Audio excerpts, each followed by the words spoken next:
जय श्री कृष्ण। नमस्कार दोस्तों, दृष्टि ज्ञान प्रकाश में आप सभी का स्वागत है।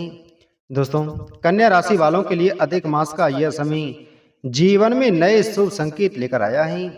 17 मई 2026 से लेकर 15 जून 2026 तक चलने वाला यह पवित्र अधिक मास यानी पुरुषोत्तम मास भगवान श्री हरि विष्णु और भगवान श्री कृष्ण की विशेष कृपा प्राप्त करने का अवसर माना जाता है। धार्मिक मान्यताओं के अनुसार अधिक मास को पुरुषोत्तम मास भी कहा जाता है।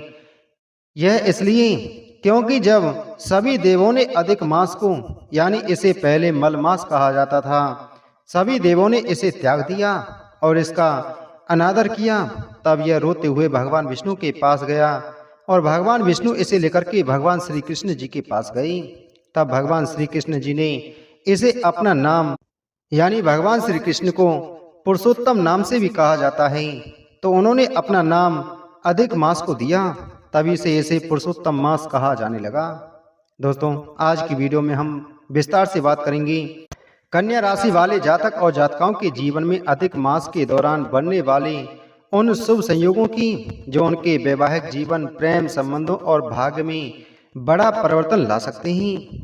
दोस्तों, उससे पहले अगर आप चैनल पर पहली बार आए हैं तो चैनल को सब्सक्राइब करें, बगल में घंटी के बटन को जरूर दबाएं, जिससे हमारी आने वाली सभी वीडियो का नोटिफिकेशन आप तक सबसे पहले पहुंच सके।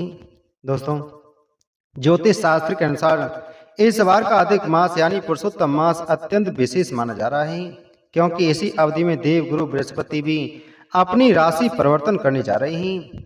2 जून 2026 को देव गुरु बृहस्पति कर्क राशि में उच्च के गोचर करेंगे। बृहस्पति का यह गोचर कन्या राशि वालों के लिए अत्यंत लाभकारी सिद्ध होने वाला है।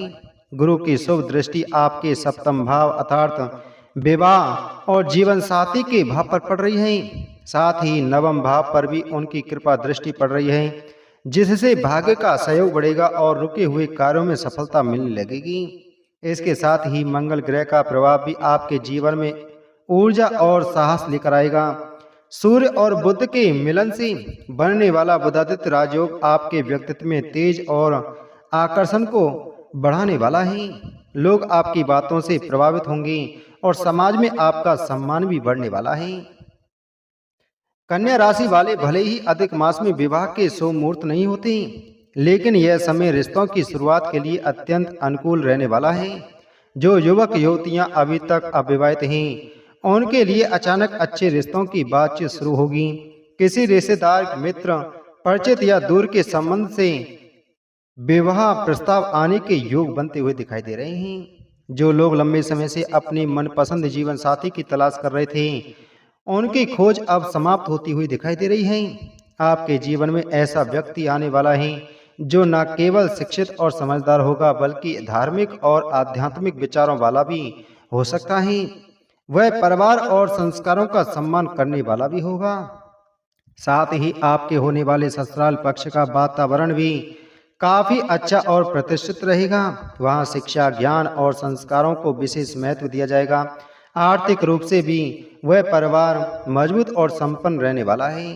प्रेम संबंधों में भी यह समय शुभ संकेत देता हुआ दिखाई दे रहा है। जो लोग किसी से सच्चा प्रेम करते हैं, उनके रिश्ते अब धीरे धीरे परिवार की स्वीकृति की ओर बढ़ते हुए दिखाई देंगे। प्रेम विवाह के योग भी कई जातकों के लिए बनते दिखाई दे रहे हैं। यदि आपके रिश्तों में किसी प्रकार की दूरी या गलतफहमियां चल रही थीं, तो अब परिस्थितियां सुधरने लगेंगी। इस दौरान आपके व्यक्तित्व में एक विशेष आकर्षक देखने को मिलेगा। आपकी वाणी मधुर होगी और लोग आपकी ओर सहज रूप से आकर्षित होने लगेंगे। समाज में आपकी छवि बेहतर बनने वाली है। कई लोग आपके स्वभाव और व्यवहार से प्रभावित होकर स्वयं रिश्ता लेकर आ सकते हैं। आपका होने वाला जीवन साथी आधुनिक सोच वाला होगा, लेकिन संस्कारों से जुड़ा हुआ रहेगा। वह आपके हर सुख दुख में आपका साथ देने वाला होगा और जीवन के हर निर्णय में मजबूती से आपके साथ खड़ा हुआ दिखाई देगा। वैवाहिक जीवन में प्रेम, सहयोग और समझदारी बढ़ेगी। ज्योतिष संकेत यह भी बताते हैं कि विवाह के बाद आपको ससुराल पक्ष से धन लाभ या अचल संपत्ति का सुख भी प्राप्त हो सकता है। घर परिवार में सुख समृद्धि बढ़ेगी और माँ लक्ष्मी की विशेष कृपा आपके जीवन पर बनी रहेगी। लंबे समय से विवाह में आ रही बाधाएं अब धीरे धीरे समाप्त होती हुई दिखाई देंगी। देवगुरु बृहस्पति और शुक्र ग्रह की शुभ स्थिति आपके वैवाहिक जीवन को मजबूत बनाने का कार्य करने वाली है। आपके भाग्य के द्वार खुलेंगे और जीवन में खुशियों का नया अध्याय शुरू होने वाला है। वहीं दोस्तों बात करते हैं उपायों की, जिसे अधिक मास में करने से यानी पुरुषोत्तम मास में करने से भगवान श्री हरि विष्णु और भगवान श्री कृष्ण की विशेष कृपा प्राप्त होगी। आपको एक छोटी सी तुलसी की लकड़ी लेनी है, उस पर रुई लपेट करके उसमें शुद्ध घी से भिगो करके इसके बाद प्रतिदिन भगवान विष्णु के सामने उस दीपक को जलाएं। यदि संभव हो तो लगातार 9 दिनों तक यह दीपक अवश्य जलाएं। साथ ही तुलसी माता के नीचे भी घी का दीपक जलाएं।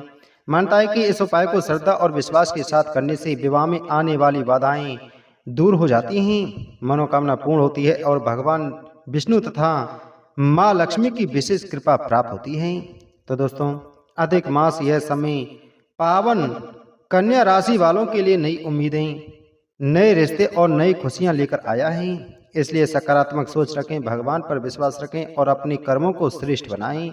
तो दोस्तों उम्मीद है आपको जानकारी अच्छी लगी होगी, तो वीडियो को लाइक करें, वीडियो को शेयर करें। मिलते हैं आपसे अगली वीडियो में एक और महत्वपूर्ण जानकारी के साथ में। जय श्री कृष्ण।